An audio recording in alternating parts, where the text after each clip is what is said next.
আবদুল্লাহ ইবনে আব্বাস রাদিয়াল্লাহু আনহু থেকে বর্ণিত, তিনি একবার নবী সাল্লাল্লাহু আলাইহি ওয়াসাল্লামের স্ত্রী মাইমুনা রাদিয়াল্লাহু আনহার ঘরে রাত কাটান। তিনি ছিলেন ইবনে আব্বাস রাদিয়াল্লাহু আনহু এর খালা। ইবনে আব্বাস রাদিয়াল্লাহু আনহু বলেন, এরপর আমি বিছানার চওড়া দিকে শয়ন করলাম এবং রাসূলুল্লাহ সাল্লাল্লাহু আলাইহি ওয়াসাল্লাম ও তার স্ত্রী বিছানার লম্বা দিকে শয়ন করলেন। এরপর রাসূলুল্লাহ সাল্লাল্লাহু আলাইহি ওয়াসাল্লাম ঘুমিয়ে পড়লেন। এমনিভাবে রাত যখন অর্ধেক হয়ে গেল, তার কিছু পূর্বে কিংবা কিছু পরে রাসূলুল্লাহ সাল্লাল্লাহু আলাইহি ওয়াসাল্লাম জেগে উঠলেন।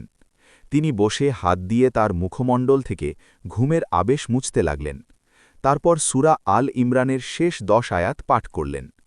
এরপর দাঁড়িয়ে একটি ঝুলন্ত মশক থেকে উজু করলেন। তিনি সুন্দরভাবে উজু করলেন। তারপর সালাতে দাঁড়িয়ে গেলেন। ইবনে আব্বাস রাদিয়াল্লাহু আনহু বলেন, আমিও উঠে তিনি যে রূপ করেছেন তদ্রূপ করলাম। তারপর গিয়ে তার বাঁ পাশে দাঁড়ালাম। তিনি তার ডান হাত আমার মাথার উপর রাখলেন এবং আমার ডান কান ধরে একটু নাড়া দিলেন এবং তার ডান পাশে এনে দাঁড় করালেন। তারপর তিনি ২ রাকাত সালাত আদায় করলেন। তারপর ২ রাকাত, তারপর ২ রাকাত, তারপর ২ রাকাত, তারপর ২ রাকাত, তারপর ২ রাকাত, তারপর বিতির আদায় করলেন। তারপর শুয়ে পড়লেন।